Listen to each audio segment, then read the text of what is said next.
Good day everyone, my dear brothers and sisters in Christ. Today is Monday, December 18, 2023. Let us pray first to the Holy Spirit in the name of the Father, and of the Son, and of the Holy Spirit. Amen. Come, Holy Spirit, grant us the gift of understanding. And our Gospel for today is according to St. Matthew chapter 1, verses 18 to 25. Isinilang si Jesucristo. Ang mabuting balita ng Panginoon mula kay San Mateo. Ito ang naganap ng ipanganak si Jesucristo. Si Maria na kanyang ina at si Jose ay nakatakda ng magpakasal. Ngunit bago sila makasal, nagdadalang tao na si Maria sa pamamagitan ng kapangyarihan ng Espiritu Santo. Subalit dahil isang matuwid na tao si Jose na kanyang mapapangasawa at ayaw nitong malagay sa kahihiyan si Maria, binalak niyang hiwalayan si Maria ng palihim. Ngunit habang pinag-iisipan ito ni Jose, nagpakita sa kanya sa panaginip ang isang anghel ng Panginoon.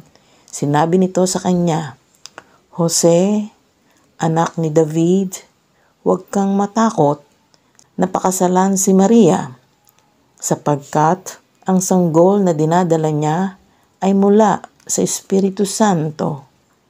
Magsisilang siya ng isang batang lalaki at Jesus ang ipapangalan mo sa sanggol, sapagkat ililigtas niya ang kanyang bayan sa kanilang mga kasalanan." Nangyari nga ang lahat ng ito upang matupad ang sinabi ng Panginoon sa pamamagitan ng propeta. Maglilihi ang isang birhen at magsisilang ng isang sanggol na lalaki at tatawagin itong Emmanuel. Ang kahulugan nito'y kasama natin ang Diyos. Nang magising si Jose, sinunod niya ang utos ng anghel ng Panginoon at pinakasalan niya si Maria. Ngunit hindi niya sinipingan si Maria hanggang magsilang ito ng isang anak na lalaki, at Jesus nga ang ipinangalan ni Jose sa sanggol.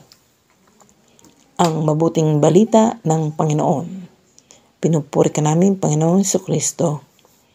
Let us pause for a while and let us pray. We praise and thank you, Lord, sa iyong pagdating dito sa amin. We know that you are the Emmanuel, meaning you're with us. Kasama ka namin sa bawat saglit ng aming buhay, na ikaw ang nagbibigay ng buhay namin, ng lahat ng aming mga biyayang ipinagkaloob mo sa amin. Tulungan mo kaming maunawaan ito. Amen. Sa ngalan ng Ama at ng Anak at ng Espiritu Santo. Amen.